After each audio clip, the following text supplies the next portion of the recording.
कुणबी आणि मराठी हे दोघंही मागासिद्ध आहे. कायद्याच्या चौकटीत आहे. सरसकट मराठ्यांना कुणबी प्रमाणपत्र देता येते. ते म्हणतात कायदेशीर आहे तेवढं करतो, हे कायदेशीर आहे. 83 क्रमांकाला जर कुणबी मराठा आहे तर मराठ्यांची पोटजात उपजात म्हणून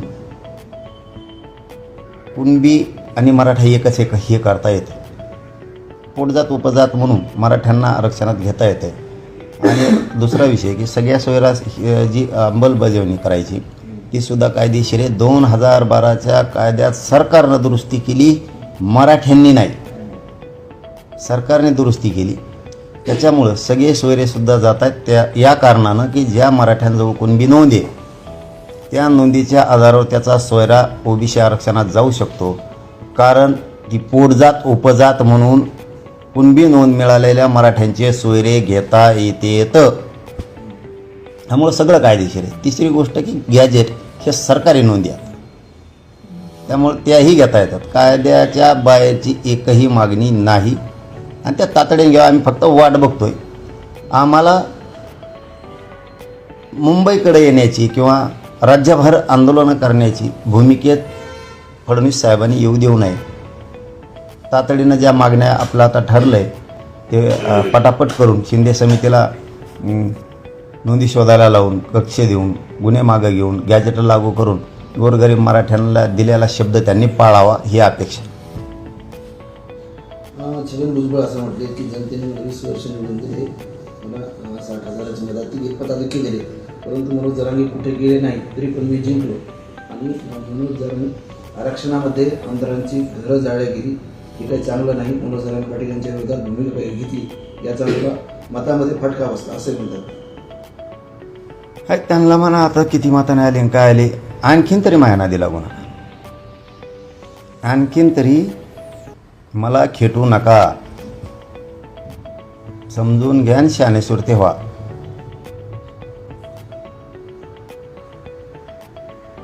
ओके. महंत नामदेव शास्त्री असं म्हणतात की नारायणगडावर जे मेळावे होतात किंवा तिथं जी राजकीय भाषा बोलली जाते त्याचं राजकारण होत नाही, मीडिया त्याचं राजकारण बघत नाही, पण मी एक शब्द बोललो त्याचं एवढं राजकारण का? आपण आपलं बघावं. मला वाटतं कोण राजकीय बोललं आणि कोण नाही बोललं लोकांकडं डोकू नये.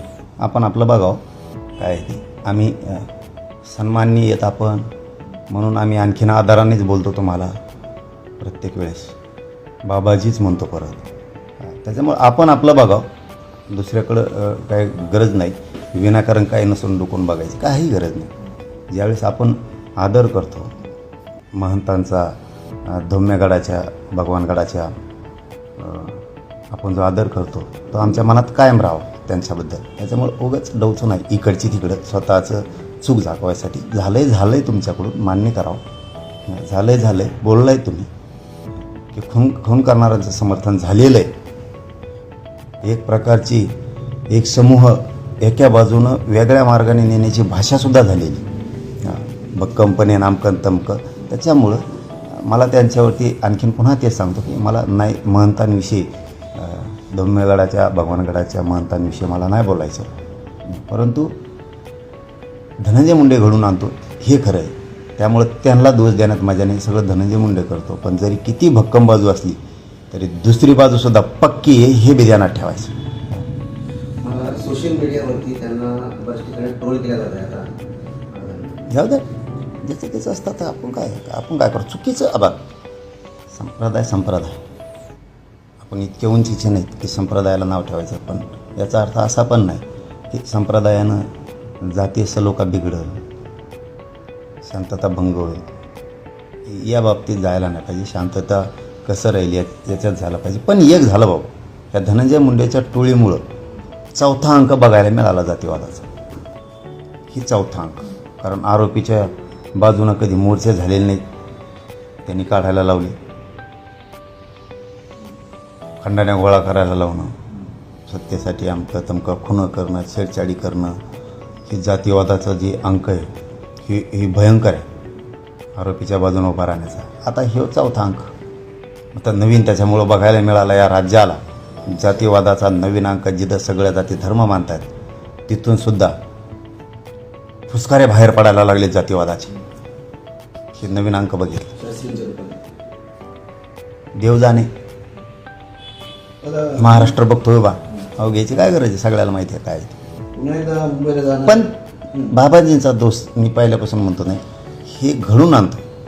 टोळी धनंजय मुंडेची टोळी घडून आणते, त्यांनी 100% ते घडून आणतो. तसं संतोष देशमुख यांची निर्गुण हत्या झाली, त्याच्या फोटो सगळी व्हायरल झाली की किती निर्गुण हत्या झाली. आणि दुसरीकडे नामदेव शास्त्री म्हणतात की तुम्ही धनंजय मुंडेचं सलाईन पहा, कसं रक्त निघलं होतं. माया उफळून येते आली. कसं असतं शेवटी, एका बाजूची माया अध्यात्मातल्या महंताला आली पाहिजे, एका बाजूची माया, दुसऱ्या बाजूची नाही. हे समीकरण चांगलं आहे.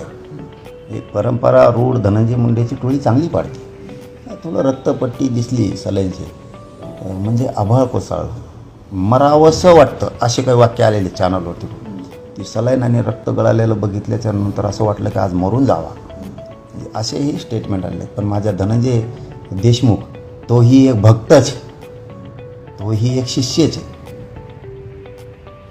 मस्सा जो गावसुद्धा त्यांचं मात्र अंगात साकाळलेलं रक्त मात्र 2-2.5 महिने कोणाला दिसलं नाही.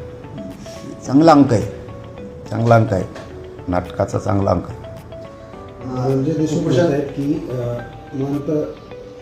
महंतांनी फक्त एकच बाजू ऐकून घेतली, त्यामुळे दुसरी बाजू त्यांना सांगण्यासाठी मी तिथे जातोय. अरे केलं डिक्लेअर सगळं. त्याला जाऊन त्यांना पुरावे सुद्धा देणार त्या बाबतीचे.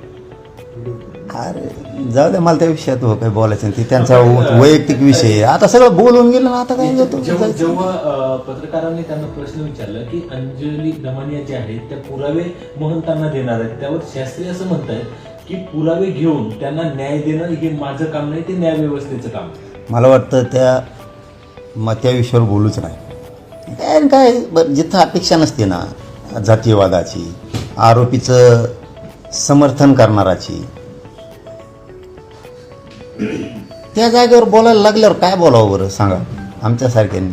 कारण आपण मानतो, म्हणता येतं, बाबाजी येतं, त्यांना मानलं पाहिजे, बोललं पाहिजे नाही कधी. हे आता त्यांचं दोषच नाही बाबाजीचा, हे घडून आणते, हे घडून आणते. दादा आता उपोषण संपलं तुमचं, काही मागण्यावर सरकार चर्चा करत आहे, परंतु मूळ मागणी तुमची सगळ्या सोयीची. त्या संदर्भात ते मुंबईला मोर्चा रॅली काही काढणार आहेत का? होणार पण डिक्लेअर नाही झाला. आम्ही वाट बघतो हे काय करतात, कारण ती तयारी मोठी असणार आहे.